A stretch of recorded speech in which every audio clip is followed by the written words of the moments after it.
versus them. It's us versus the insiders and the billionaires. It's us versus Cuomo. It's us versus Zohran. This is a campaign not about power. This is a campaign about you, the people. And I know many of you hardworking New Yorkers, you tell me you've been pushed aside, you've been silenced. These are the people that have all the money, all the connections. They've made their backroom deals, but we have something more important. We have you, the people. And we're not going to be silenced anymore. We're going to fight. Tonight, I want you to look at the content of my policies, to know that I've served this city for more than 50 years, the city that I love. And I'm going to share with you my vision to make New York City safer again, to make New York City more affordable again, and where everybody once again can live the American dream. Thank you. Next is Andrew Cuomo. Good evening. Thank you. Good evening. New York's first, thank you to the moderators. Thank you all for being here. And go Knicks, go Knicks, go Knicks. I hope we get an update on the score. New York is the greatest city on the globe, but we are at a pivotal moment. And the voters are going to have to decide in this election what candidate has the plan to save this city and what candidate can get it done, not just talk about it. My main opponent has no new ideas. He has no new plan. It's Bill de Blasio rehash, and we know how that turned out. He's never run anything, managed anything. He's never had a real job. I will hire 5,000 new police, build 500,000 new units. I will cut taxes. I will grow jobs. And I will end this hate-mongering and division that is tearing this city apart, because that's not who we are as New Yorkers. You know I can make change. You know I can make government work. I've done it before. I'll be ready on day one. Okay, thank you. Next is Zohran Mamdani. Good evening. Good evening. Thank you to the moderators, and thank you to New Yorkers for tuning in. I know you'd rather be watching the Knicks. While there are 3 candidates on this stage, you will hear only 2 messages. My opponents, who spend more time trying to convince the other to drop out than actually proposing their own policies, will speak only of the past, because that's all that they know. I am the sole candidate running with a vision for the future of this city. Andrew Cuomo will spend much of tonight attacking me. He is a desperate man, lashing out because he knows that the one thing he's always cared about, power, is now slipping away from him. He will amplify right-wing talking points, he will share conspiracy theories, and he will do these things to make you feel that this should keep you up at night. But I've been spending the last year listening to New Yorkers, and I know what actually keeps you up. It's whether or not you can afford to live a safe and dignified life in this city. I have plans for our future. My opponents only have fear. Thank you very much, candidates. Let's start tonight with some breaking news that happened yesterday afternoon when federal agents descended on Canal Street, arresting street vendors who have been selling counterfeit designer merchandise for as long as any of us can remember. This is the first time we've seen major federal law enforcement activity in the city outside of arrests at Immigration Court in Lower Manhattan. And some critics are now ringing an alarm bell, calling it a dangerous and unprecedented use of federal agents in New York City. Others say that the vendors were a major quality of life problem in the neighborhood that the NYPD had ignored. So the candidate, I'll ask each of you to respond to this. How should the mayor and the NYPD have handled both the presence of the street vendors and then the federal action? We'll start with you, Mr. Cuomo. I've had a lot of dealings with President Trump. And there's only one way to deal with him. He puts his finger in your chest, and you have to put your finger right back in his chest. I've actually had this situation with ICE interfering in New York before. It was upstate New York where ICE just showed up and started to take action. And I called the president, and I went down to the White House, and I said, that doesn't work in New York. You don't send ICE in without coordinating with our police. It's not smart, it's duplicative, and it's dangerous. We don't need ICE to do quality of life crimes. We don't need them to worry about illegal vendors. That's a basic policing function for NYPD, Consumer Affairs, etc. I would have called the president, and I would have said, look, you're way out of bounds, they're way out of bounds. Call them back, or I'm going to have the NYPD step in and stop them, because this is not their jurisdiction. You're in the city of New York. Okay. Mr. Mamdani. ICE is a reckless entity that cares little for the law and even less for the people that they're supposed to serve. What we need to be doing here in our city is to end the chapter of collaboration between City Hall and the federal government, which we've seen under Mayor Adams. What we need to do is actually pass the street vending reform bills that have been in the City Council, some of which that this mayor has actually overridden. That's an example of how we can both protect street vendors, ensure quality of life, and leave no stone unturned in delivering for the people of this city, as opposed to working with a president who is looking to declare war on those same people. Mr. Sliwa. Unlike both of my adversaries, I patrolled that area many times, Church and Canal. And as you said, Errol, that activity has been going on for a long time. Selling the knockoff, sometimes stolen contraband by a series of people. The local 5th Precinct, they make arrests when they have obviously cause to do so, and they complain that they have to release them because of no cash bail, of which both of my adversaries are in favor of and I'm not. The feds should not have stepped into this situation. There is not communication between the local authorities and the feds. This is a matter that should have been left up to the NYPD. But we can't tolerate citizens attacking our federal law enforcement forces in the street because then that will just lead to anarchy. Let me ask a related question. President Trump has been commenting on this race and all of you on a regular basis. He's been less than glowing when talking about each of you, especially you, Mr. Mamdani. I'd like you each to describe whatever combination of defiance, diplomacy, and cooperation you will use as mayor if President Trump continues to increase the federal government's role in the affairs of our city while also threatening to decrease funding. Start with you this time, Mr. Sliwa. Well, both my adversaries have decided to bump chests with President Trump to prove who's more macho. You can't beat Trump. He holds most of the cards. He's already cut federal funding for Medicaid, for the SNAP program, and it's threatened to cut funds for NYCHA. So if you're all of a sudden going to get adversarial, you're going to lose. And who gets hurt? The people of New York City. With Trump, it's always the art of the deal. You have to go, you have to try to negotiate, whether it's with his minions or himself. He'll want you to give in order to get a little bit. But if you immediately act like you're going to take him on, like, you know, it's going to be a one-on-one fight, we're going to lose. All the people in New York City are going to lose. You have to be able to show respect. And I think if you show respect, you'll get respect, and you'll protect the New Yorkers who are so desperately in need of federal funds. What's the good of it? They'll bump chests with Donald Trump. They won't get the money, and then they'll blame Donald Trump. I will negotiate with Donald Trump and try to get the best deal possible for our poor and indigent citizens. Okay, Mr. Cuomo. Yeah, the difference on this question is I've actually lived it, and I've done it with President Trump over many years through the most difficult situation that this country has gone through, COVID plus. You're wrong. You're going to have to confront President Trump. He is hyper-aggressive, and he is going to overstep his bounds. And you are going to have to confront him. And you can beat him. I confronted him, and I have beaten him. He was going to quarantine New York during COVID, and I stopped him. He was going to cut aid to federal programs, and I stopped him. But you also want to be in a place where you can cooperate on good things, because we need federal help if we're going to save our city and rebuild our city. President Trump has to respect you. He sent the National Guard into 20 cities. City he didn't send it into? New York. Because I talked to him and I said, we don't need you here. He has said he'll take over New York if Mamdani wins, and he will, because he has no respect for him. He thinks he's a kid and he's going to knock him on his tuchus. So it is a balance, but you're going to have to be adversarial when you need to, but you want to cooperate to get good things done in this city, and you need federal help. Mamdani. We first just heard from the Republican candidate for mayor, and then we heard from Donald Trump's puppet himself, Andrew Cuomo.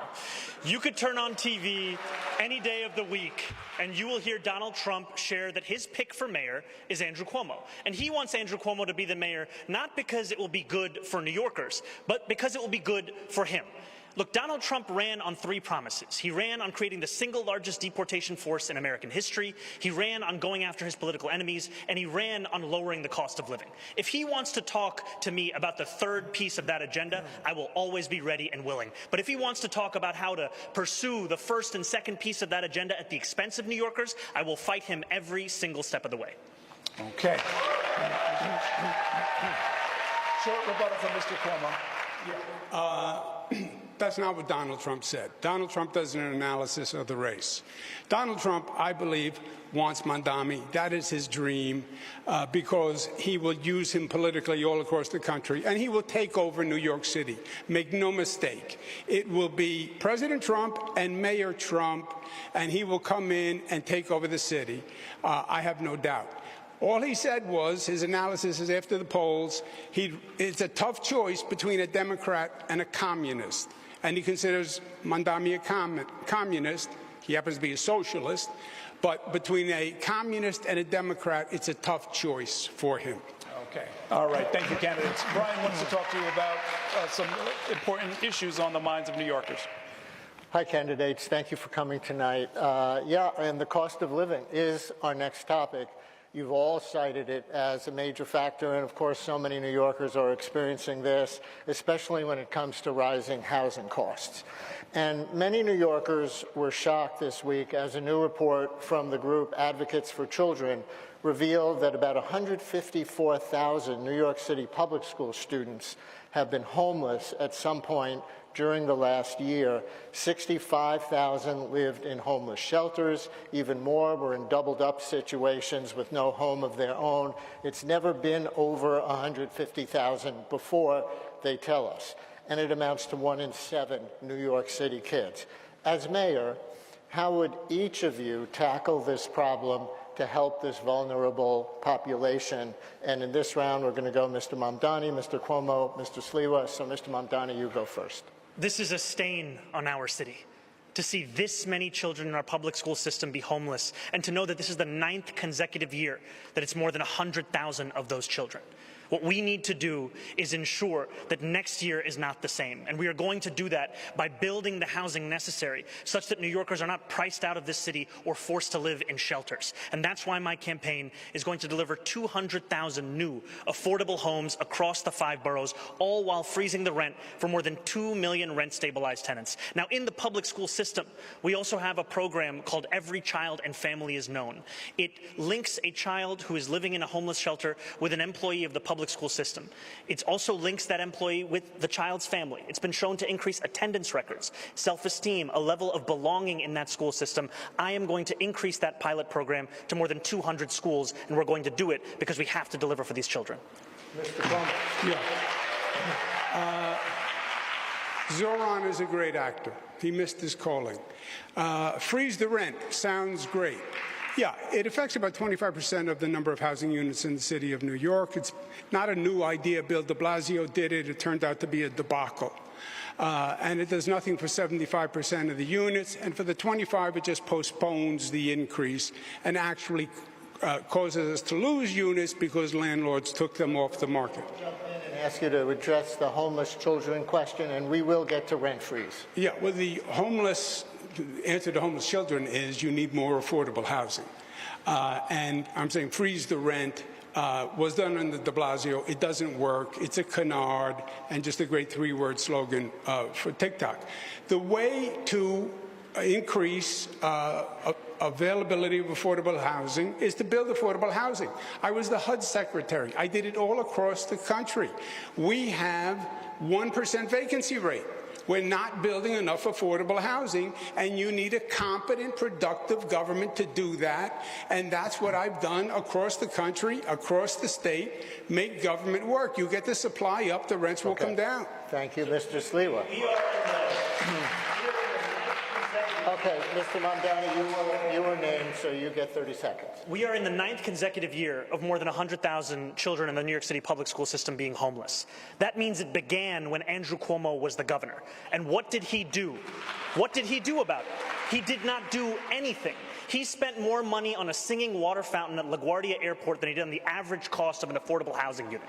That is the record that we have in display, and what we need is a change in this city, not more of the same. Yeah, but if I may, the homeless issue, number of homeless since I left, has more than doubled during his administration and the state's administration. Since I left, homeless rate has more than doubled.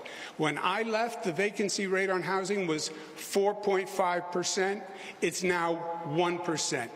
This man never even proposed a bill on housing or education. Never even proposed a bill. Keep going back and forth between the two of you. Mr. Sliwa, it's your turn. Andrew, you didn't leave. You fled from being impeached by the Democrats in the state legislature.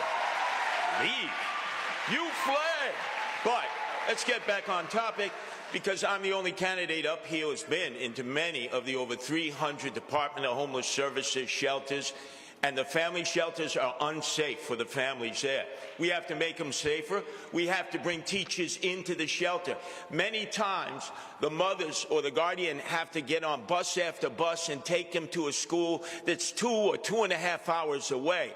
This is a horror situation that's taking place.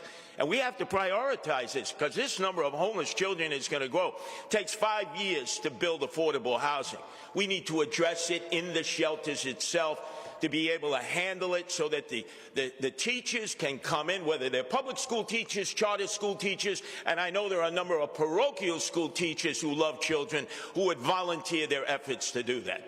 We're going to give it to Katie Honan now to ask about another aspect of affordable housing. We're going to switch to the millions of New Yorkers who are renters, specifically those in rent-regulated apartments. There are more than 1 million New Yorkers living in these units, most of them rent-stabilized.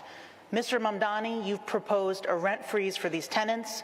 Mr. Cuomo, you don't support that, and you've proposed a new means test for having a rent-stabilized apartment. Mr. Mamdani, our question: how can you know in advance what the balance between landlord needs and tenant needs will be in future years? We've seen a lot of inflation in recent years. Haven't small landlords felt that pinch as well? And then we have other questions for the other candidates. You know, we've seen time and again mayors use their power with the Rent Guidelines Board to hike the rent on those same more than 2 million New Yorkers. This same Rent Guidelines Board did a study that found that landlords of those units had seen their profits increase by more than 12%. Their response: hike the rent on rent-stabilized tenants who have a median household income of $60,000. I believe that tenants across our city deserve relief, and I also believe that city government can work to alleviate the pressures for landlords of those units without having to put that burden on those same tenants. It's possible to keep New Yorkers in this city and to help landlords with rising insurance costs, water bills, Con Edison, and a broken property tax system. Thank you. Mr. Sliwa, what's your proposal for helping New Yorkers with the historically high rent burdens in either stabilized or market rate units? Well, the first thing, we have 6,000 empty apartments in NYCHA. That is a sin. That's what the mayor can control right away. We need to move those families with children in. For those who live in rent-stabilized apartments and have their rent subsidized, Zohran Mamdani, we need to make sure that the big realtors, that they have to pay a vacancy tax, because they're holding off on those apartments. They're not putting them out into the marketplace because they want to flip the building. Not for the mid-sized landlords or the small landlords. They need the help. And there are a number of people in the outer boroughs. They own a home, they live on the property, they're not absentee landlords, 2, 3, 4 apartments, and they're deciding not to put them in the marketplace when somebody either leaves or dies, because they have to deal with tenant-landlord court, which is an absolute nightmare for small landlords. We got to make sure it's a fair playing field so that the tenants are protected, but the landlords are protected, so they're not stuck with squatters for 4, 5, or 6 years, which destroys their equity and forces them to leave. Thank you. Mr. Cuomo, you signed a law in 2019 repealing a means test to live in a rent-stabilized apartment. What's your position now, and what changed in that?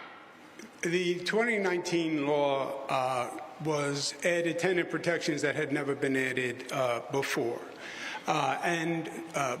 protections against tenant evictions. But to answer your question, you cannot, Zohran said, the tenant doesn't have to pay more rent, but we're going to cover the landlord's costs. No, you can't do both, and that's not what happened. We did freeze the rent with de Blasio. We lost units because the landlords took them off the market because you weren't covering their costs. The reason the Rent Guidelines Board went up after the freeze was because you had to make up for all the backlog of costs. And this, I'm going to freeze the rent. People think it applies to all of them. No, just the 25% of units that are rent stabilized. And by the way, it's all BS because the mayor doesn't have the power to do it anyway. The Rent Guidelines Board does, and he doesn't control the Rent Guidelines Board. So nothing is going to happen. It's all this. It's just more political blather. Mr. Mamdani, you can respond. You know, if you want a candidate for mayor who tells you everything that he cannot do, then Andrew Cuomo should be your choice. If you want a candidate for mayor who will use every tool at their disposal, including the 9 appointees at the Rent Guidelines Board, all of whom are appointed by the mayor, then I am the candidate for you. We have to go to Errol, sir. I'm sorry, you weren't named, so I'm sorry. We're going to go to Errol to talk about development. My name was invoked. Can I get the rebuttal? Quickly. Okay, quickly. The mayor doesn't appoint the Rent Guidelines Board. He's wrong. They are appointed to a term, and they're on holdovers. And when the term is over, you can appoint. But it takes a number of years to get control. Okay, understood. Candidates, right now we are just blocks away from the site of the Long Island City rezoning plan, which has been under consideration for a decade at this point, and in its latest version would create 15,000 new apartments. That plan, like the recently passed City of Yes 5-borough rezoning, reflects a reality that hundreds of thousands of units, as many as 1 million new units, will be needed in New York City over the next 10 years. What is your plan to get new units built quickly? And the order of this will be Mr. Cuomo, then Mr. Sliwa, then Mr. Mamdani. Yeah, Sliwa said before it takes 5 years to build affordable housing. No, it doesn't. No, it shouldn't. That's an incompetent government. You can actually get competent government and well-managed government. I built LaGuardia Airport, even though he doesn't like it, in 4 years, okay? So don't tell me it takes 5 years to build a housing unit. You have to redo HPD. You have to change the entire organizational structure. You have the zoning, but you have to start hundreds, if not thousands, of sites simultaneously. Private sector developers, partner with not-for-profits, partner with CDCs, use city-owned sites, use air rights, make a deal with the unions. But this has to be the #1 priority. The way I did 2nd Avenue Subway or the Mario Cuomo Bridge or the Kosciuszko Bridge, this project is thousands of housing developments being accelerated, expedited, facilitated at one time. And we need 500,000 units. That's the way you're going to make New York City affordable and still allow the talent to come here. Okay, Mr. Sliwa. I'm the only candidate here on the stage who is opposed to the City of Yes. Both my adversaries are for it. Make sure on Election Day when you turn over your ballot and you have the initiatives, you vote no. And you know how oftentimes I've been accused, how are you going to work with the Democratic-controlled City Council? I, Adrian Adams, and the predominant Democrats, including many of them very liberal and progressive, believe no to yes. I have a simple plan. It takes a year.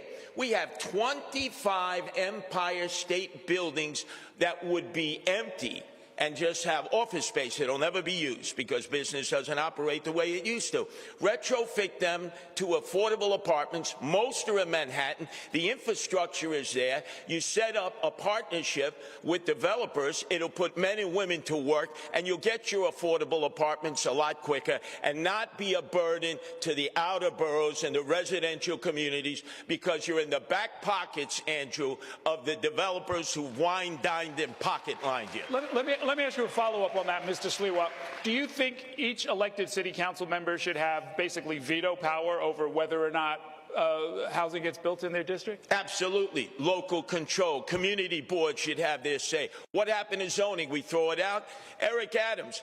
This city of yes is on steroids, and he went wild taking care of his developer friends as he knew he would be one and done. I told you he was corrupt.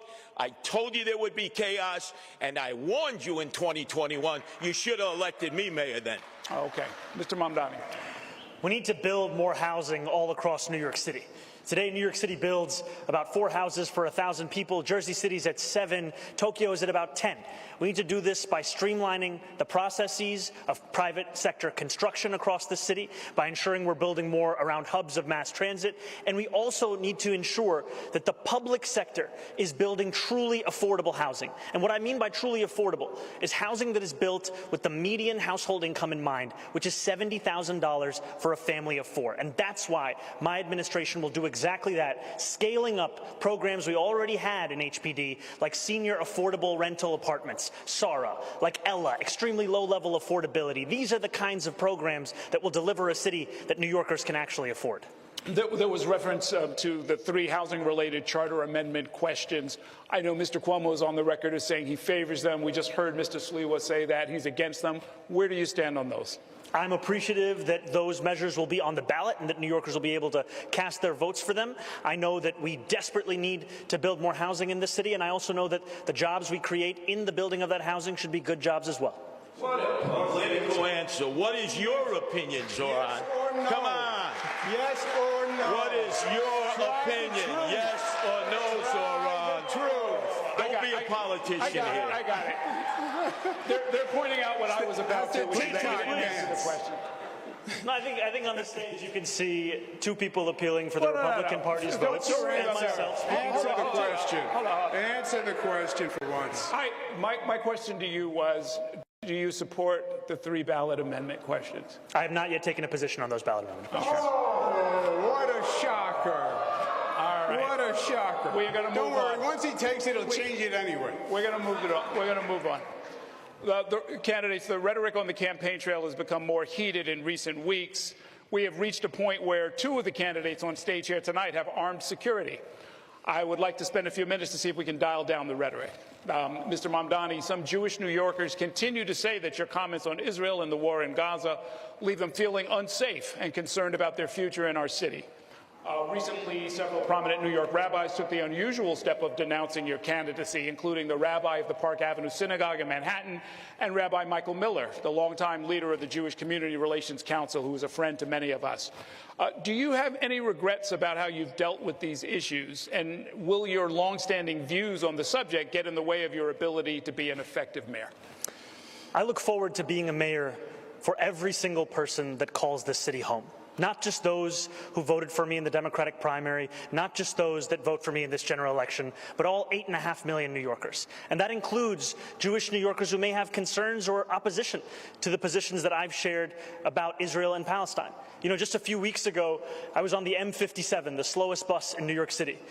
And as I was seated there, there was a speech therapist who was sitting next to me. She told me that she was Jewish. She said that her daughter was a huge fan, but that she was not yet decided on who she was going to vote for.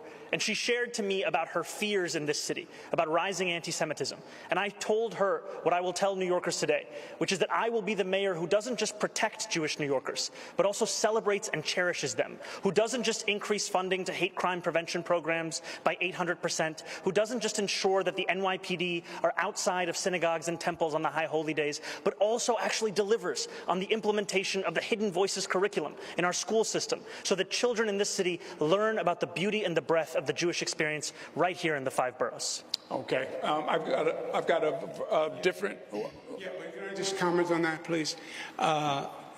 You know, not everything is a TikTok video. You're the savior of the Jewish people. You won't denounce globalize the intifada, which means kill Jews.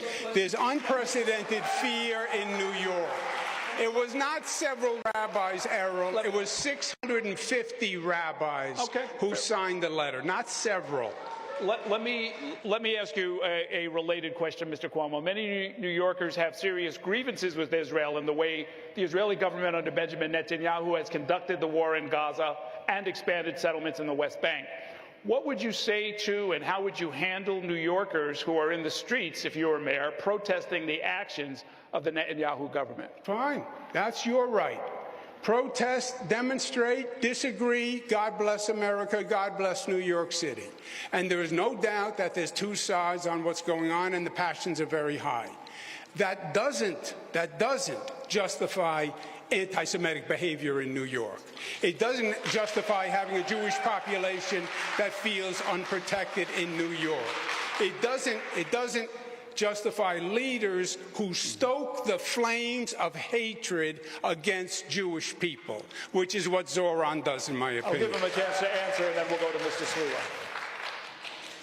You know, I've heard from Jewish New Yorkers about their fears about anti-Semitism in this city. And what they deserve is a leader who takes it seriously, who roots it out of these 5 boroughs, not one who weaponizes it as a means by which to score political points on a debate stage. Mr. Sliwa. Excuse me, Mr. Cuomo, it's my turn, all right? It's like 2 kids in a schoolyard. Yeah, I heard you on the radio this morning. Zohran, this is personal for me.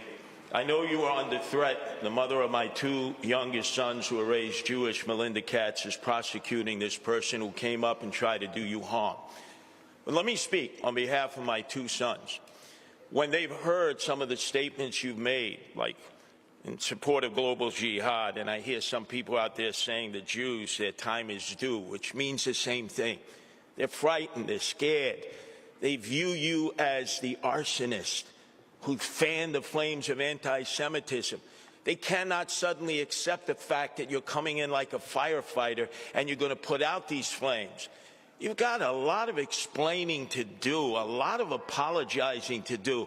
My sons are afraid. Their family, their friends, many in the Jewish community are concerned if you become mayor because they don't think when anti-Semitism rears its ugly head, which it's now doing more than ever before, that you will have the ability to come in and put out those flames of hate. Okay, yes, you can. I think there is room for disagreement on many positions and many policies, but I also want to correct the record. I have never, not once, spoken in support of global jihad. That is not something that I have said, and that continues to be ascribed to me, and frankly, I think much of it has to do with the fact that I am the first Muslim candidate to be on the precipice of winning this election. Now, all the same, Curtis, I do still want to be the mayor that will keep your sons safe, that will keep every single New Yorker safe. And it is my job to not only deliver on that commitment, but also to ensure that New Yorkers feel it every single day that they live in this city. Okay, candidates, Brian's going to take us into the next section. Thank you, Errol. And the next section is some individual political questions, one for each of you. Let me start with you, Mr. Cuomo, then Katie will ask a question of Mr. Sliwa, and Errol to Mr. Mamdani. Mr. Cuomo, the last time most New Yorkers saw you before this campaign was when you resigned your seat as governor under scandal in 2021. The most recent Quinnipiac University poll in this race shows that 54% of likely voters say you're unethical.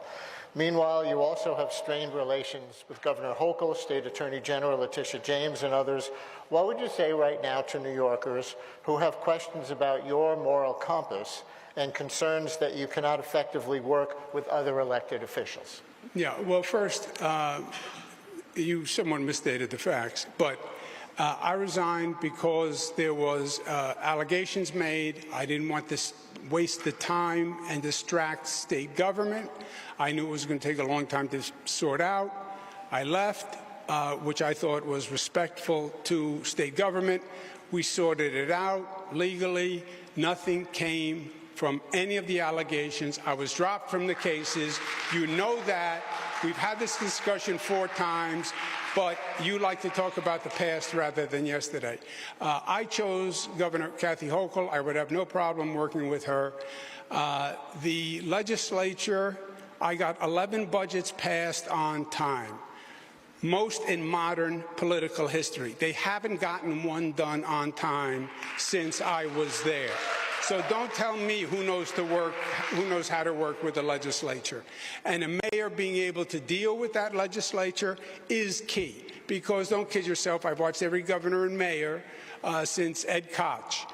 There is a tension between the city and the state. The city's arguing for its budgets, the state is saying no, and the city has been getting screwed by the state, and that has to change, and the city has to be doing better. Thank you. Katie?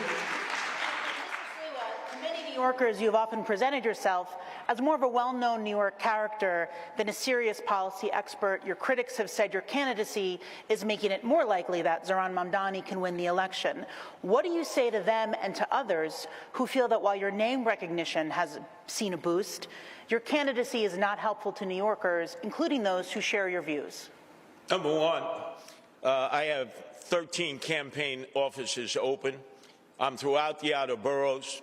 You see the excitement and energy of the working class people that I represent. I am the Republican populist candidate representing the working class, and I'm also, Katie, the candidate on the independent line, first ever, put together by my wife Nancy, who loves animals like so many. Save the animals, no-kill shelters, animal abusers go to jail. So people know that I'm not just running to protect people, which has been my life as leader of the Guardian Angels. I'm there to protect our pets and animals. Because remember, Mahatma Gandhi said, a society that does not take care of its animals does not take care of its people. Homeless, emotionally disturbed, veterans. I'm out there every day tending to their needs with the Guardian Angels, doing things that the city and state should have been doing a long time ago, but neglected them and instead spent $7 billion on migrants that we don't even know. That is a disgrace. We should be there for our own people who are suffering and wallowing in desperation and despair. Okay, Mr. Mamdani, you have criticized the politics of the past where leaders either avoid taking a stand on a key issue or try to be all things to all people. But at times during this campaign, you've carefully avoided answering tough questions. We saw an instance just a few minutes ago when I asked about how you plan to vote on those ballot initiatives next month. We've asked whether you support a major rezoning push for part of Queens, some of which is in your district. You've been unclear about how you think the city schools should be run, its governance structure. How is that different from politics as usual? When it comes to our schools, I believe that every single child deserves to have an excellent public education. And we have not seen that under the stewardship of those schools with this mayoral administration. We have not seen it because we are not fully funding those schools. We are not on track to comply with the class size mandates of those schools. We are not even on track to ensure greater literacy levels across those schools, despite the strides that have been taken with NYC REITs. When it comes to rezoning, I've been very clear that I will always celebrate the addition of additional housing units across the city. I also believe that Gantry State Park and Queensbridge Park should be one contiguous park. Those are things that one can believe at the same time. And my critiques of the politics of the past is right here on the stage. You can see in Andrew Cuomo someone who had 10 years to deliver on so much of what he's spoken about. He says that taking 5 years to build affordable housing is the sign of an incompetent government. By his own words, that means he must have led an incompetent government. That is what we are seeing, because that is the record that is actually on offer. Yeah, go ahead. I understand my friend doesn't really understand government. The governor doesn't build housing in New York City. Not if it's you. No, legally, there are jurisdictions. The governor doesn't pick up trash. He doesn't run the fire department. That's what the mayor does. The mayor builds housing. The state allocates funding for localities.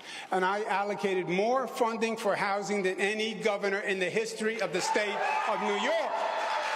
All right? I did things. You have never had a job. You've never accomplished anything. There's no reason to believe you have any merit or qualification for 8.5 million lives. You don't know how to run a government. You don't know how to handle an emergency. And you've literally never proposed a bill on anything that you're now talking about in your campaign. You had the worst attendance record in the assembly. and you gave yourselves the highest raise in the United States of America. You went from $110,000 to $140,000, and then you never showed up for work and you missed 80% of the votes. Shame on you. Shame on you. No, it is always a pleasure to hear Andrew Cuomo create his own facts at every debate stage. Yeah. We just had a former governor say in his own words that the city has been getting screwed by the state. Who was leading the state? It was you. Governor Hochul. You were leading the state for Governor 10 years, Hochul. screwing the city. No. You cut homelessness funding. You cut funding for the MTA. You as a legislator. You did all of these things, my friend. That's the past 4 years. It's the past 4 years. Okay, guys, I didn't want to have to do this, but you understand how this works. You can't talk over each other. Nothing works if you do that. I believe we've heard your response. I wanted to give you a quick word, and then we're going to move on. I heard the both of them again fighting like kids in the schoolyard. Zohran, your resume could fit on a cocktail napkin, and Andrew, your failures could fill a public school library in New York City. Okay. Go ahead, Katie. We're going to move now to public safety.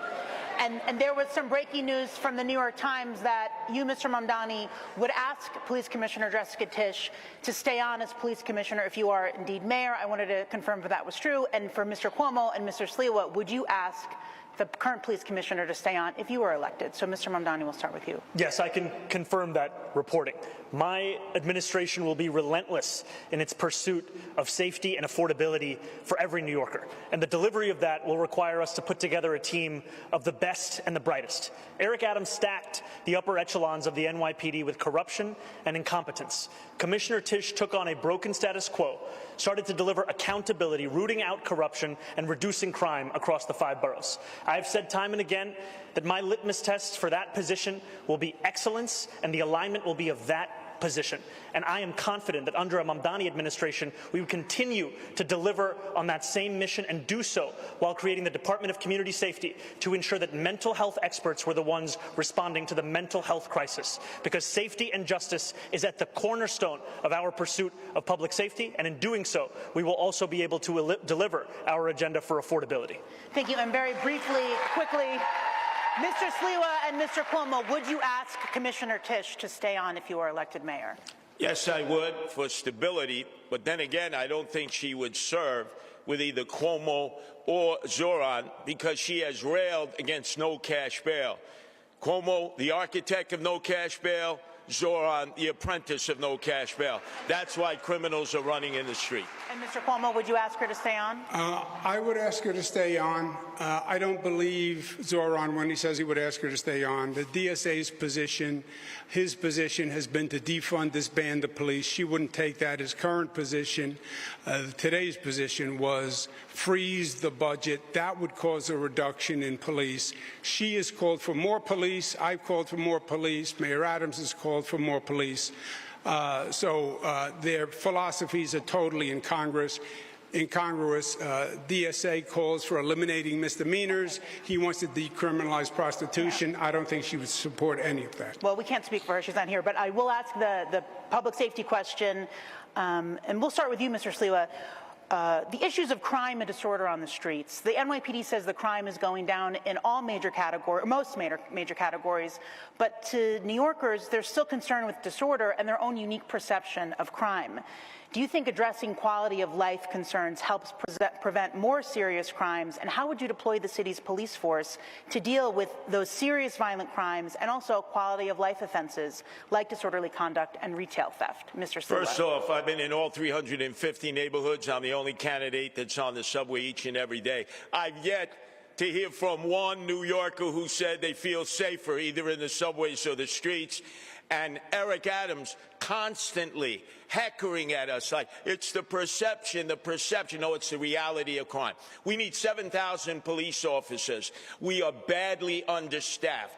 We need to get police officers in the subways actually patrolling the moving cars where people are most threatened and most frightened. And we need to bring back the homeless outreach unit that was disbanded when de Blasio took $1 billion out of the budget. These were men and women police officers who already already had with them medical nurses and healthcare practitioners, but it was de Blasio who abolished it, and they've been talking about bringing something back ever since, but they never do it.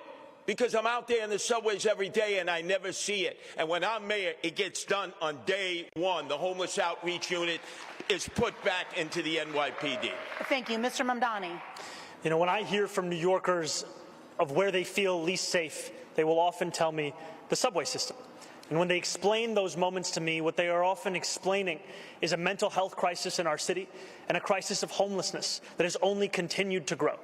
And that is why, at the heart of our public safety agenda, is a groundbreaking proposal to not only reduce crime, but address these very moments of unease for New Yorkers across the 5 boroughs by creating a Department of Community Safety that will be focused on the mental health crisis, focused on homelessness, and will ensure that police officers can focus on serious crimes. Because in 2020, the response time for those officers was less than 11 minutes. Today, it's closer to 16 minutes. And that's because every year, they are now responding to 200,000 mental health calls, when those are calls that could by and large be taken by experts trained on responding to that very crisis. Thank you. Mr. Cuomo. Yeah.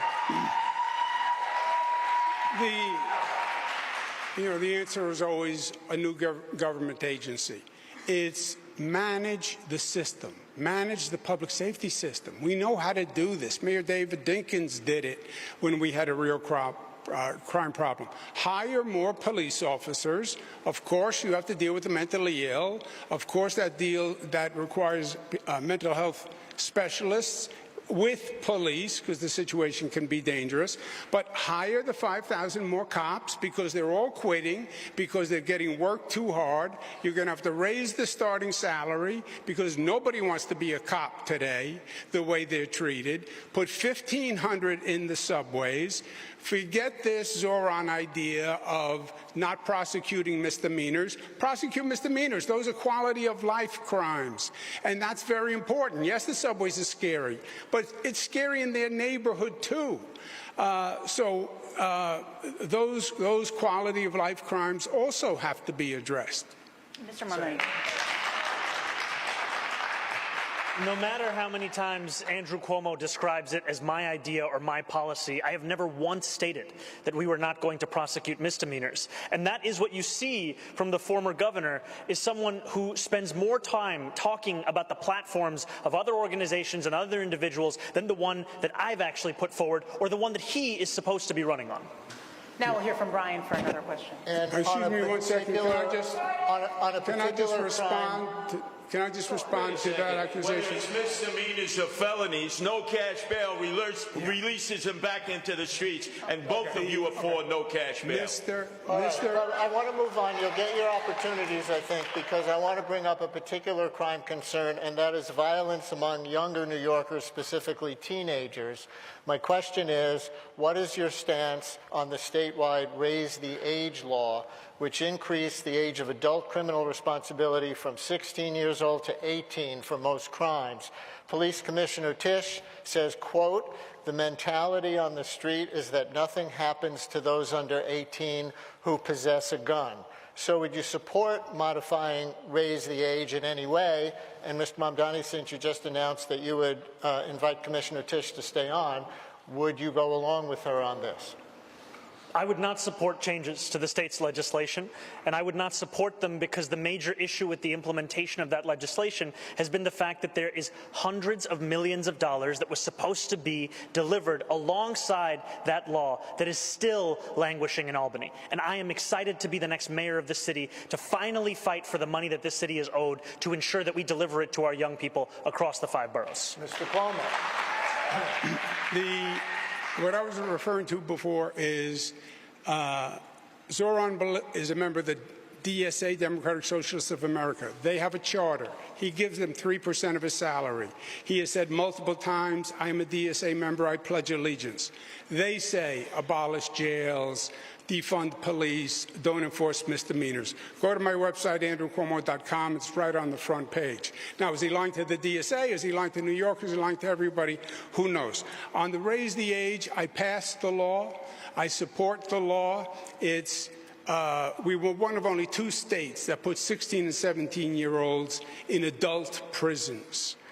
It was inhumane. It was cruel and unusual, and I'm proud of that law. It's administered by local governments. Some are doing it better than others. If Zohran thought that there was money locked up in Albany, maybe he should have gone to Albany and proposed a bill to release it. Support keeping the law. Mr. Sliwa. Once again, the architect of Raise the Age, Governor Cuomo, the apprentice to him, Zohran. It's personal for me. My oldest son, Anthony, last October was the victim of a vicious gang assault that could have killed him. And what happened to these juveniles? Cut free, because they went to family court, not criminal court. So how can both of you look at me? I almost lost my oldest son to gang violence, and the perpetrators went to family court and got a little pat on the wrist and was sent home to do it again and again. No. We need to start charging juveniles who commit violent crime in criminal court, and I'll appoint criminal court judges who follow the law and don't just release them because of no cash bail. Clear difference between you on that. Ms. Errol, you pick it up. Okay, candidates, I've got individual questions for you, and we're going to try and pick up the pace a little bit here. I'd like you to really just explain kind of where you're coming from. Mr. Mamdani, you've called for reorganizing the NYPD to create this Department of Community Safety that, among other things, would handle calls involving people in mental health distress. Your opponents have disparaged this as sending social workers rather than cops into dangerous situations like domestic violence disputes. Explain really what you have in mind, and please include any evidence that this approach would work. Absolutely. What my opponents are clinging to is the past, because that's all that they know. What I am proposing is something that will address the needs of New Yorkers in the present. We speak and hear from New Yorkers across the 5 boroughs who outline how the mental health crisis is one of the major challenges in this city. And yet what we have in our city is asking those same police officers who are being asked to respond to shootings, respond to murders, to also respond to these calls. I trust the dispatchers who would be receiving these calls to make the determination as to whether there was any indication of violence. If there is no indication of a threat of violence, then we would set the mental health experts and providers to respond to those same incidents. The reason I believe in the efficacy of this approach is because of the fact that it has been delivered elsewhere in the country. So no matter how often you hear those on this stage tell you that something cannot be done, know that there are others in this same country who have seen it, and it is time for that same policy to come to New York City. Okay, Mr. Sliwa and Mr. Cuomo, I have a similar question for both of you. The department currently fields about 33,000 officers, down from 37,000 in 2018. Public safety budget approaching $10 billion. Mr. Sliwa, you want to hire 7,000 more cops. Mr. Cuomo says 5,000 more cops. Each of you make the case for why you think that's necessary, especially given the fact that for much of New York City, crime declines over the last 20 years happened while the size of the force was also declining and not rising. Errol, I have to revisit the last debate for a second when Zohran was basing this policy on what they do in Eugene, Oregon. You've never been to Eugene, Oregon. I have. Are you out of your mind? And then Columbus, Ohio. This is New York City, a major metropolitan area with thousands of 911 calls, domestic abuse, emotionally disturbed persons, and you want to have social workers go out there and risk their life, and by the way, they're not going to get the results that a trained professional police officer can get. That's why we so desperately need 7,000 new cops. We'll use the Boston model, which is pay now in lieu of taxes. They do it at Harvard University and the other university. Will raise $1 billion, get them vetted, trained, and out into the streets so they can be seen in all the neighborhoods, and most importantly, do the job they were sworn to do. And I will make sure that their insurance, the qualified immunity that was stripped from them, the only civil servants who are not protected by the taxpayer, is returned so that they can freely go out and do what they were trained to do, is to protect all of the people of New York City. Okay. Mr. Cuomo. There is nothing new here. We've had mentally ill, homeless people going back to the Billy Boggs case, right, under the Ed Koch administration. I ran homeless services not just for David Dinkins, but also for President Clinton.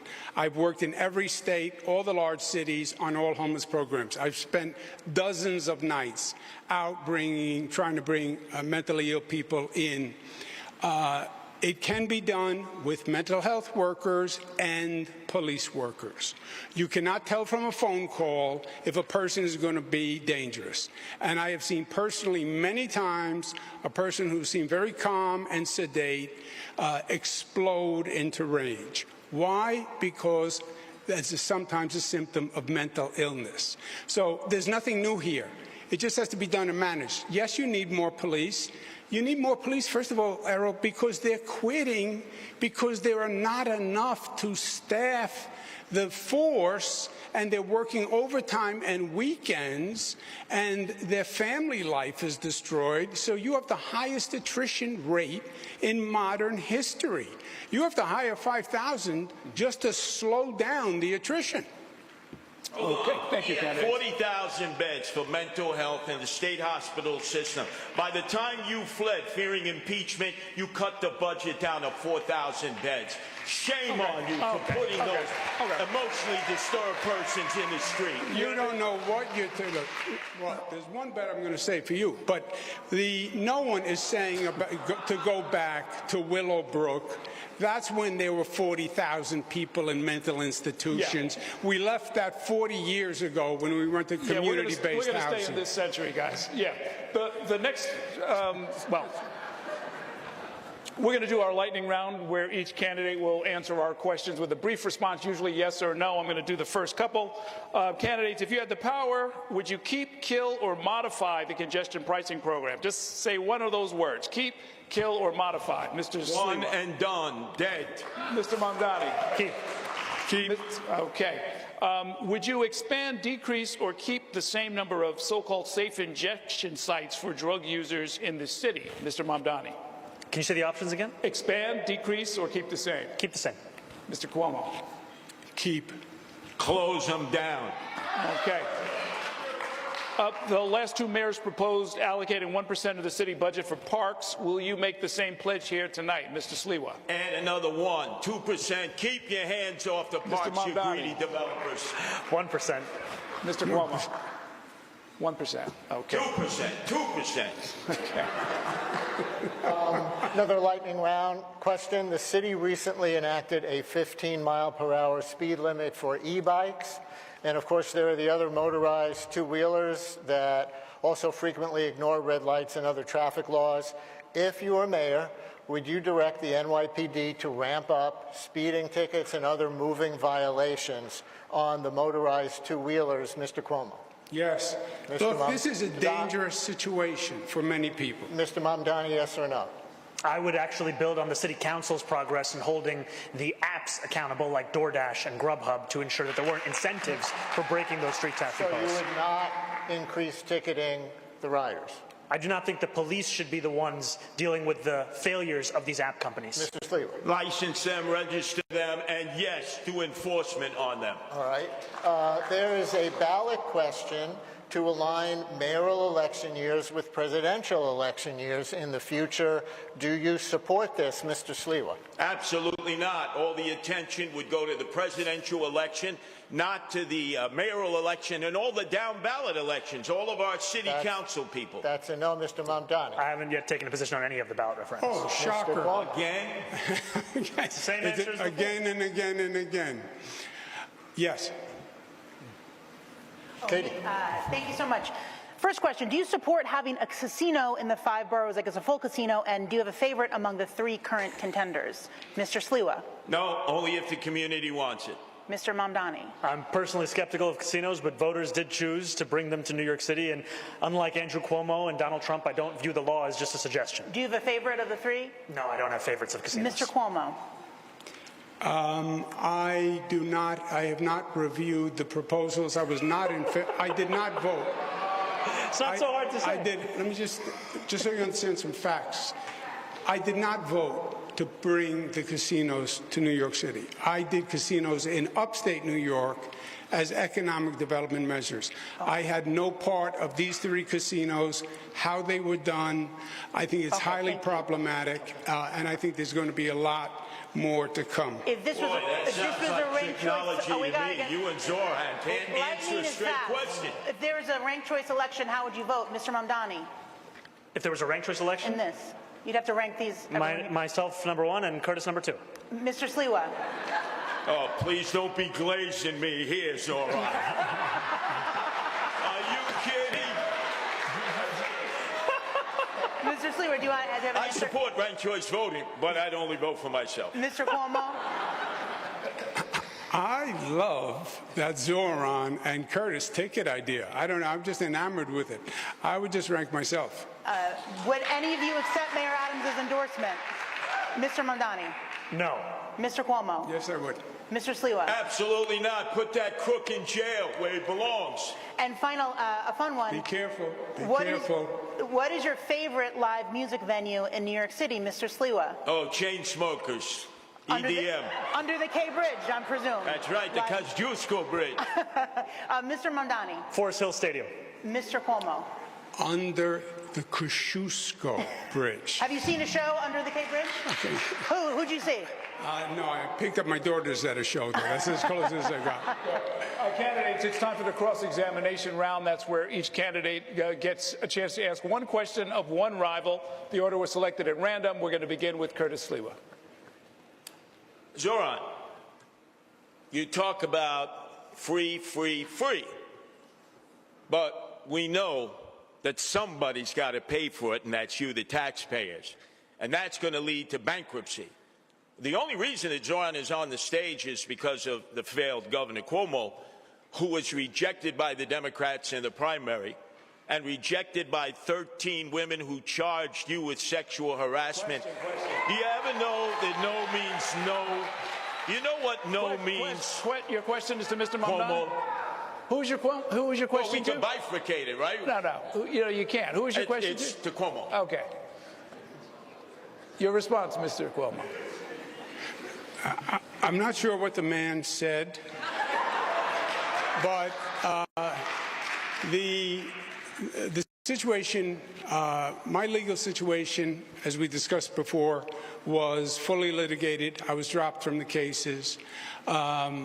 If anyone has a legal situation to talk about, I think it's Mr. Sliwa, who runs the Guardian Angels, and apparently as a charitable donation, but never filed any tax returns for the Guardian Angels, and has been accepting charitable donations, which is just a crime and tax fraud. So I think that's the person who I was explaining to do. Okay. Your turn to ask a question, Mr. Cuomo.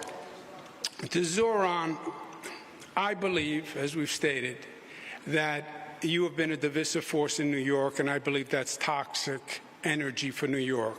It's with the Jewish community, it's with the Italian-American community when you give the Columbus statue the finger. It's with the Sunni Muslims when you say decriminalize prostitution, which is haram. It's the Hindus. But then you take a picture with Rebecca Kadaga, Deputy Prime Minister of Uganda.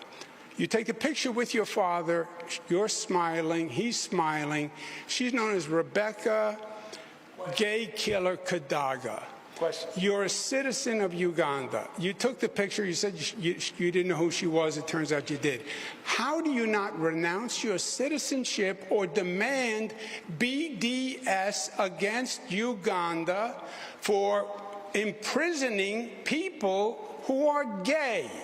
Just by their sexual orientation. Isn't that a basic violation of human rights? I think he gets the question.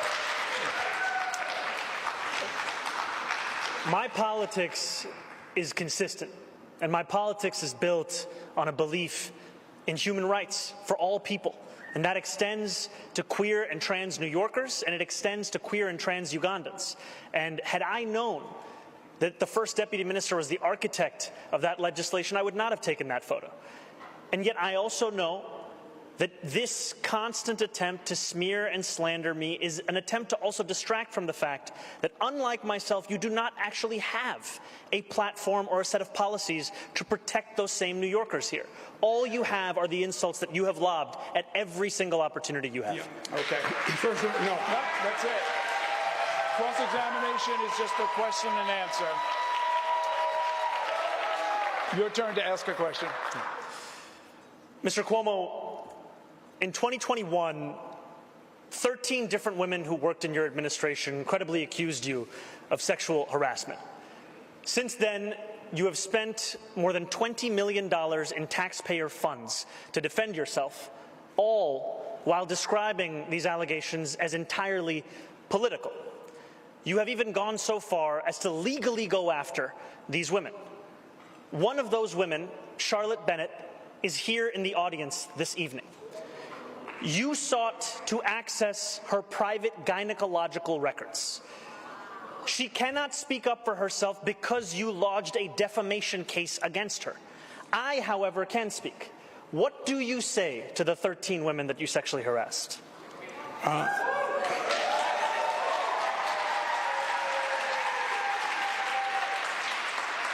If you want to be in government, then you have to be serious and mature. There were allegations of sexual harassment. They were then went to 5 district attorneys, fully litigated for 4 years. The cases were dropped, right?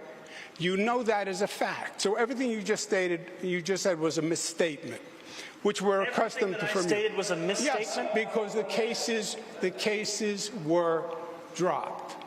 That's what happened. And my question to you, you still didn't answer, why won't you say BDS against Uganda for saying gays should be imprisoned for being gay? Okay. You have no problem with BDS against Israel, but no BDS for Uganda. This is just one question, one answer. We all heard it. Thank you very much, candidates. Brian. Our next topic is education. The next mayor will oversee the largest school system in the United States, as you know, with roughly 900,000 students, thousands of schools, and billions of dollars in budget. We have an education question for each of you. Mr. Mamdani, you said you would give up mayoral control of schools and share decision-making with various stakeholders. But in the last debate, you said you're still for mayoral accountability for educational outcomes. This has confused some people about how you can give up final authority but still hold yourself accountable. Can you try to clarify that? I remain opposed to mayoral control, and I also believe that the mayor is accountable for that which happens in this city. I will not shirk that accountability, even when we are putting together a system that has greater involvement for parents, for educators, for students. Look, 1 in 300 Americans is a student in the New York City public school system. This is a system where we are failing to deliver excellence to students, to teachers, to parents, and it is time to have a mayor who understands not only the crisis in front of us, but the fact that we have to change our ways if we want to change our results. And that is what we are running on, a plan for the future, not to simply relitigate the past. Mr. Sliwa, you recently proposed reducing the education budget by $10 billion, or about 25%, to help pay for tax cuts.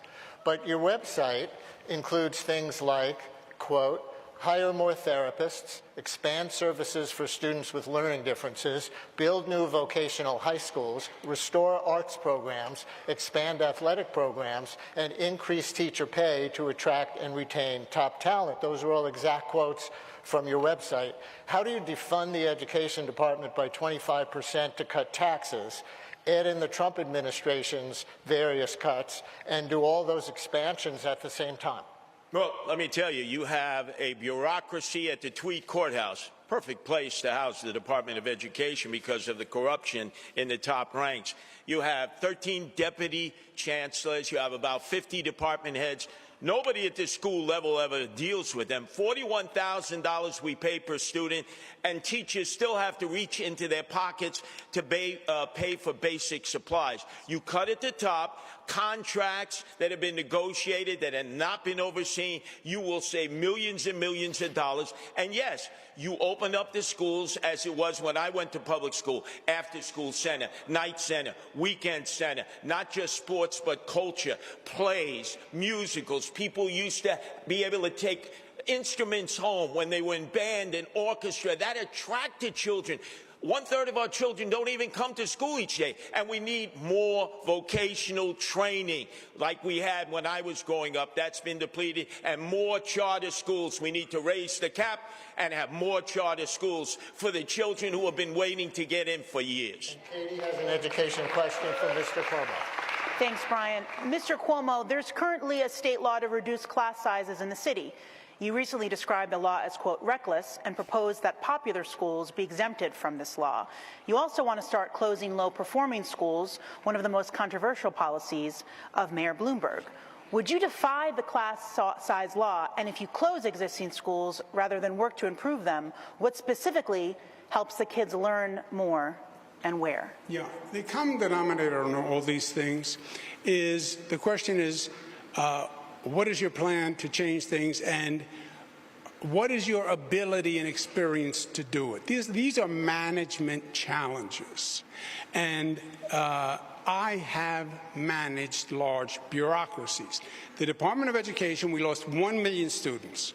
What's happening is young families have to make a decision when their child has to go to school. They're deciding to go to the suburbs, go to Jersey. They're not going to sacrifice their kid. So it is a terrible problem for the entire city, the shrinking public school system. I would double the gifted and talented programs, double the number of specialized high schools, keep the SAT, and keep mayoral control. It is wholly inconsistent to say, I think it's a top priority, but I want to give up mayoral control, but I want to be a mayor who runs grocery stores. Forget the grocery stores. Run the Department of Education. It was the most single instrumental reform. Mayor Bloomberg was right. The mayor in Boston and Chicago, don't give up mayoral control. Would you defy the law, the class size law? The problem with the class size law, it's a nice idea. The state didn't send the money. The state has not been doing its fair share for the city. If you have a nice idea, that's nice. Send the money. And just a fact check, I don't think we lost 1 million students. We have just about under 1 million students in the DOE system. But just a quick show of hands. I'm sorry, yes. And just a show of hands, no talking. Who is in favor of the cell phone ban in schools? Raise your hands. Everyone has raised their hands. They all are in favor of the cell phone ban. Thank you. Okay. Candidates, I want to talk about Rikers Island. Under city law, the jail complex on Rikers is supposed to close in 2027. That's something that the next mayor is going to have to navigate. The population, however, has only gone up. It's surpassing 7,000 detainees, and a judge this year put Rikers on a path toward federal receivership. So here's the question. As mayor, will you commit to the closure of Rikers Island as required? And if not, what is your alternative plan? We'll start with you, Mr. Sliwa. Number one, the architect for the closing of Rikers Island is on this stage. That's former Governor Andrew Cuomo. He was the first, and his apprentice is Zohran Mamdani. No, you keep Rikers Island open. There are 7 functioning buildings, 3 others that need to be rehabbed. You can move those who have mental health issues and give them the treatment they need as long as they're detained on Rikers Island. Some people do a year of time if they're given that in the courts rather than be shipped upstate. So there are a variety of inmates. We have allocated $8 billion for 4 community jails. The price tag is now up to $16 billion and will only house 4,000 of the 7,000. Guess what? We keep the inmates on Rikers Island and we turn those 4 units in the neighborhoods into affordable housing that we've all been clamoring for. What about the law that requires the closing? Oh, you go into court, you fight. You fight for the taxpayers and you fight to keep inmates on Rikers Island so that we don't just have to lock up toothpaste in New York City, but we lock up inmates. Mr. Cuomo. The Zohran has said he'd honor the law closing Rikers in 2027. You can't. You can't. Unless you intend to release all the people on Rikers Island, which is the Democratic Socialist policy.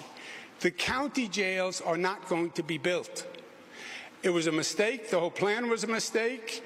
They are years late, billions over budget.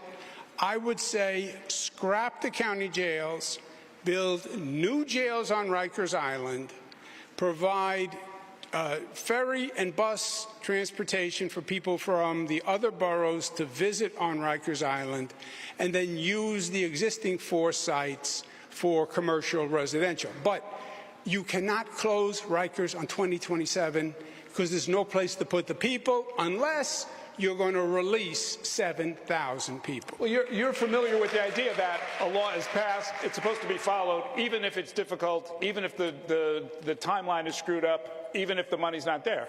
Yeah, so then which is Zohran's position. Then you're saying release the 7,000 people. And I'm saying I'm not going to release 7,000 criminals into New York City. Mr. Mamdani. There is no one on this stage that is saying that. Yet Andrew Cuomo will repeat it again and again. What I have said time and again, I'll repeat it again, is that yes, we have to close Rikers Island.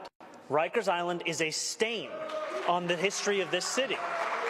And that this current administration has made it nearly impossible to do so by the stipulated timeline. So what I will do is everything in my power to try and meet that deadline, knowing that Eric Adams has made it so difficult because he's had no interest in actually following through on it. And as much as you will hear about experience and running a government, what Andrew Cuomo doesn't seem to understand is the city has already entered into contracts for these borough-based jails, and to end those contracts would be to incur massive fiscal penalties, but that's not something that he seems to care about, even as he speaks about the fiscal stewardship of this city. If I may, you want to talk to me about running government or managing projects? I built the 2nd Avenue subway. I built the Mario Cuomo Bridge, the largest infrastructure project in the United States of America, $5 billion, on time, on budget. 2nd Avenue subway, Moynihan train hall. Of course there's costs incurred. The question is going to be, how much more does it cost to finish the jail, and are you better off cutting your losses? That's the question in the discussion, and you sit down with the contractor and you negotiate. But your position of, I'm going to close it on 2027, the question is yes or no. Do you close it in 2027? You still haven't answered. You will hear from Andrew Cuomo about his experience as if the issue is that we don't know about it. The issue is that we have all experienced your experience. The issue is that we experienced you taking a $5 million book deal while you sent seniors to their deaths in nursing homes. The issue is that we experienced you cutting funding for the MTA to send money to upstate ski resorts. The issue is that we saw you give $959 million in tax breaks to Elon Musk. The issue is your experience. No, the only thing, the issue is you have no experience. You've accomplished nothing. You haven't proposed a bill on anything. And you still haven't said if you'll close Rikers in 2027. Stop. I got the answer to the questions I was asking. Thanks very much. Let's move on. My next question is about another law that's already on the books. The city has a climate law, Local Law 97, that will require a large percentage of the buildings in the city to reduce greenhouse gas emissions by 40% by 2030 or face financial penalties. As you know, some co-ops, condos, and landlords are afraid of crushing expenses, but buildings account for 70% of the city's climate pollution emissions, so reduction would need to include that sector. You all have taken different positions on this. I want our viewers and listeners to hear each of you, starting with Mr. Cuomo in this case. Would you abide by and make others abide by Local Law 97 as it stands? As it stands,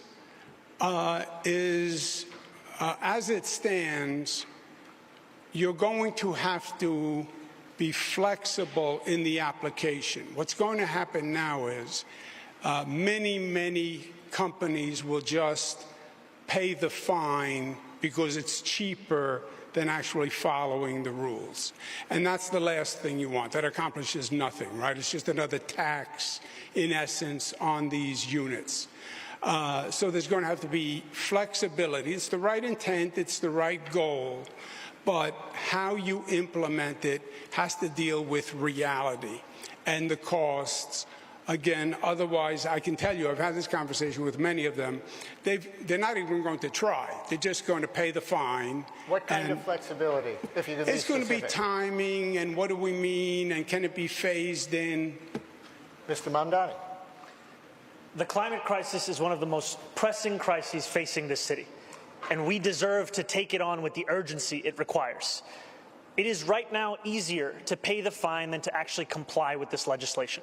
We have to ensure that we make it easier for condo and co-op owners to follow these laws, and we do that by eliminating the application fees for J51, by extending that tax credit, by also creating a one-stop shop in New York City government that procures at a large scale heat pumps and the very kind of infrastructure needed to comply. We've seen this happen before with clean energy work that's been done in Woodside houses. It's time to bring that kind of work right here so that we can ensure full compliance with Local Law 97. I read that you're proposing the city buy those heat pumps and other tech in bulk and give them to landlords and other buildings for free. Is that accurate?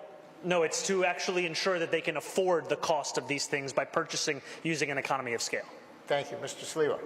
I'm the only one on this stage totally opposed to Local 97. 100,000 condo and co-op owners. Their maintenance fees will go up 30%. They won't have enough reserve fees. You're going to see massive flight from the co-ops and condos. Now, they want to electrify everything. Well, there's a man on the stage who took Indian Point offline. That was 25% of our electrical output. We haven't been able to meet the needs since. And as a result, they're now starting to build, because of the city of yes that I'm opposed, these lithium-ion battery warehouses. Where? Staten Island 38, Brooklyn 12. 8 in Queens, 4 in the Bronx, and none in Manhattan? Oh, no. They're going to electrify, and they don't have the electrical output. So I say no to Local 97. And when I'm mayor, I tell all my commissioners, throw a monkey wrench into the process. We slow it down because we want these condo owners and co-op owners to stay. Mr. Cuomo, you were name-checked on Indian Point? I think I was. Indian Point was a danger. It was the nuclear power plant most closely located to the densest population. There was no nuclear plant on the globe that close to a city. There were 20 million people in what was called the kill zone. Before I became Attorney General, there had been a number of lawsuits to stop it. What we did is we brought cables down from upstate New York down the Hudson River. We have nuclear upstate. We're in rural areas to bring that nuclear power down the cables and then on that basis substitute for Indian Point's power. Yes or no? Electricity rates are too high to pay because of you, Andrew Cuomo. Yes or Yeah, no? look, you Would know any what of you're you talking support new nuclear power plants to help bring down the rising cost of utilities in New York State? Just yes or no, Mr. Sliwa? Upstate, they're already starting, yes. Mr. Mamdani? I think it's something worth exploring. Mr. Cuomo? Is that a yes? Yeah. Oh, yes. Katie? We're going to move on now to the economy. Ms. Mamdani, you're proposing to raise the city's minimum wage to $30 an hour by 2030. How would you get the state legislature to go along with your plan? And do you think it's realistic to feel that a small business owner would have to pay every employee this amount, especially when the city currently doesn't mandate that figure for its own public employees? And I have separate questions for Mr. Sliwa and Mr. Cuomo. So this would be something where the city would have to start doing so as well, because any law that we want New Yorkers to follow, the city should be following it itself. And the reason that we put forward $30 by 2030 is that that's the minimum that a New Yorker needs to be paid to be able to afford to live in this city. And what we are looking at right now is the possibility of the place that we know and love becoming a museum of where working class people used to be able to live. Our proposal that we've put forward would be phased in over a longer period of time for small business owners to ensure that they could deal with this. And it's also one that we are confident we would be able to accomplish because of the fact that we are seeing from New Yorkers time and time again, the absence of it is pushing them to live in Jersey City, to live in Pennsylvania, to live in Connecticut, because they can't afford to live in New York City. Thank you. And for Mr. Sliwa and Mr. Cuomo, if you're not in favor of a $30 minimum wage, what are your plans to raise the salaries of workers in New York City? We'll start with you, Mr. Sliwa. First off, Zohran Mamdani deals with fantasy, not reality. Look at all the Uber drivers. Look at all the taxi drivers, the Lyft drivers. They will now have driverless cars. That's what they're pushing. AI that's going to be wiping out so many jobs, especially for young men and women who went to school, got their 4 years of college, 2-year degree, and they're making $155,000, and then they get wiped out. You know what the corporate sector is going to do. They're going to bring in robotics. Zohran, stop dealing with fantasy and start dealing with reality. You're pushing businesses out because you want to tax them. I'm the only one here who wants to cut the corporate taxes, the income tax, the property tax we can cut in order to keep business here. But if you raise the minimum wage too high, they're going to end up going in a different direction, and they're not going to hire workers. It's going to be robots and driverless cars and AI, and I'm opposed to that. Thank you. Mr. Cuomo.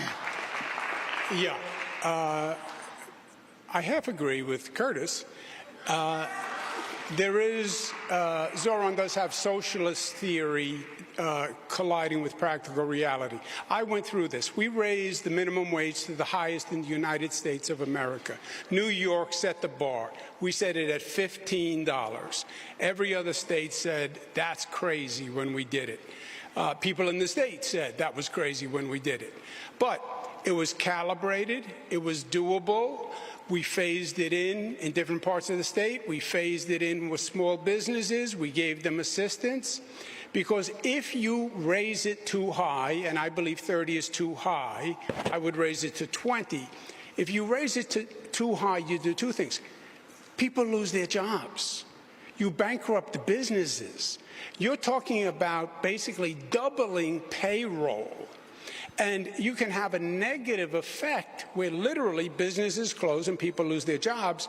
And overall, again, it's another tax on corporations, another reason to leave New York, another reason to pack up the family and get on I-95 and go to South Carolina and Florida and Texas. All right.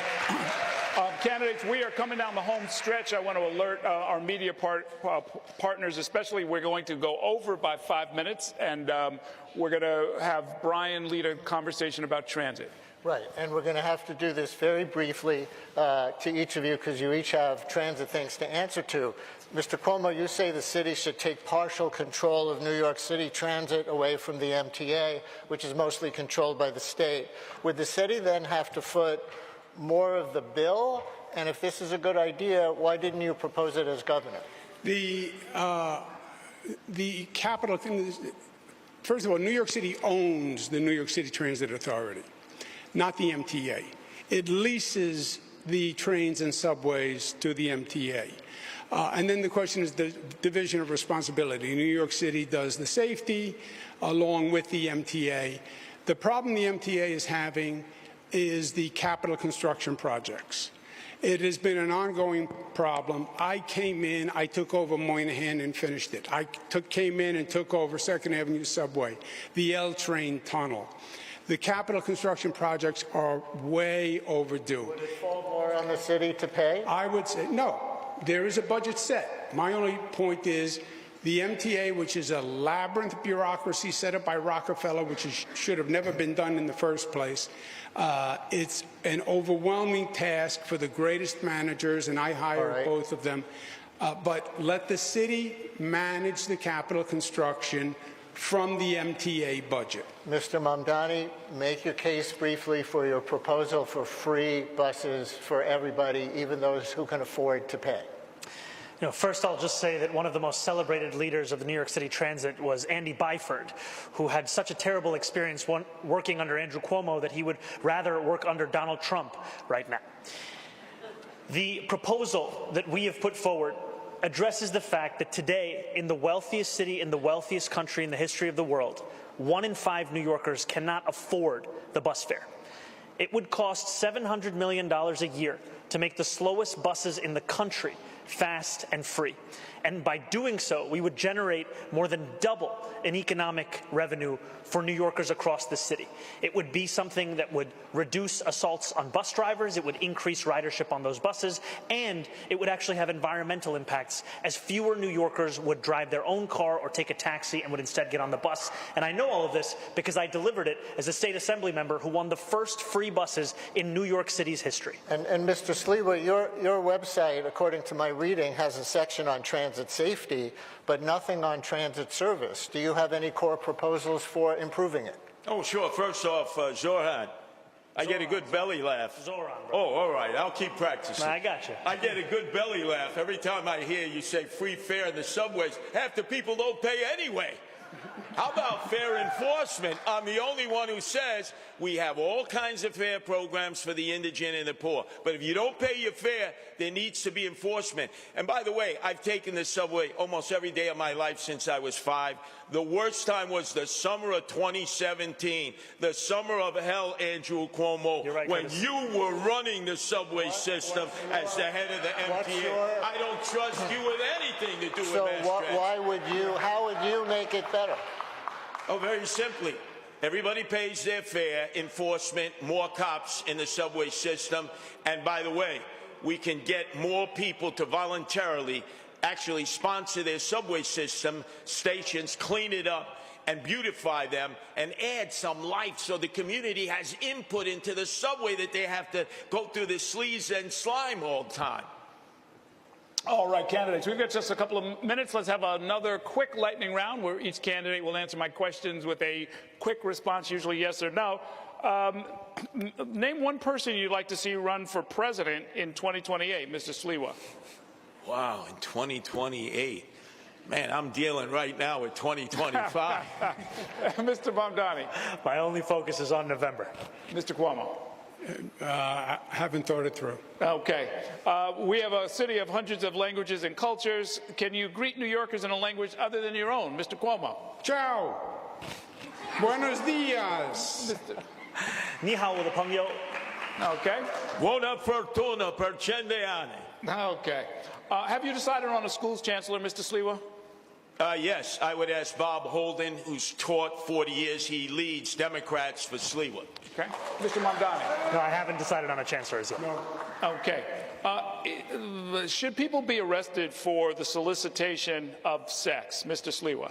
No, the Johns, yes, the pimps, the madams, and the absentee landlords. Okay. Mr. Mamdani. No.